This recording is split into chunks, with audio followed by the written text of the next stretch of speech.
নমস্কার নমস্কার আমি সুনন্দা দীঘা থেকে বলছি।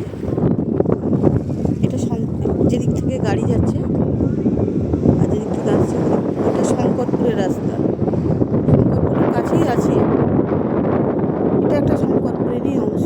খুব সুন্দর দেখতে, শুধু জঙ্গল আর জঙ্গল। এটা একটা ছোট রাস্তা, এটা পাড়ার ভিতর মনে হচ্ছে। ও আচ্ছা, এটা নদী শুকনো হয়ে গেছে।